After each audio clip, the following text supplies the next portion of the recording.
Satnam, Ananda here. So last time I spoke about this with the passions and what drives us.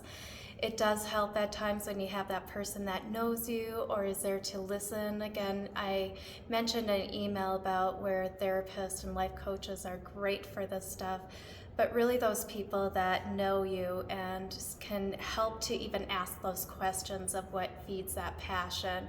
And I had two different instances where it was beautiful with some girlfriends that they're going through some major transitions, one with their career, one with their relationship.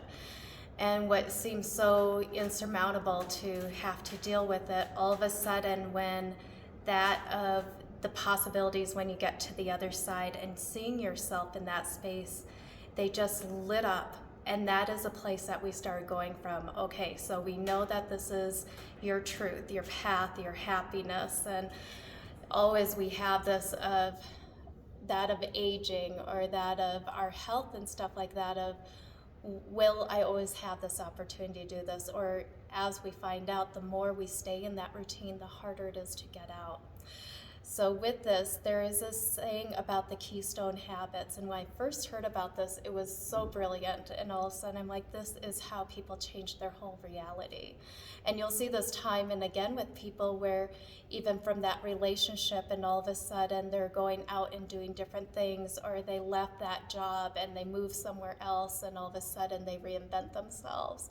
So with the Keystone habit, the concept of this is that you find that thing that you really want to do. And this came from a book, I believe by that name. It's been a long time since I read it, but he talks about the story of this overweight woman that was in Egypt and wanted to see the pyramids.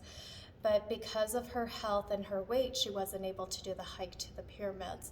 So she left there and she was so upset about it. And she thought, you know what, I'm going back there in a couple of years. I'm going to go on that hike. So she had to write down the different things of what she'd have to do to get her health in the place that she could do it.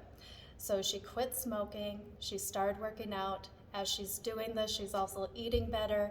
She's feeling better about herself. All of a sudden, her friends and colleagues are asking her what she's doing, and she finds out that she is a wonderful motivational speaker for them. So then she starts changing her career, goes into the health coaching, and she goes back to Egypt and does this hike and everything.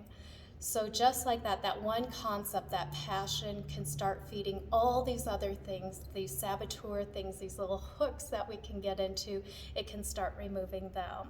So with that, go back to finding those passions, start writing down all those different ideas of what you can do to help achieve it, and find those people to help you, to support you and hold you accountable for it. Start making those little ideas, those steps, write down in a calendar when you want to hit these marks.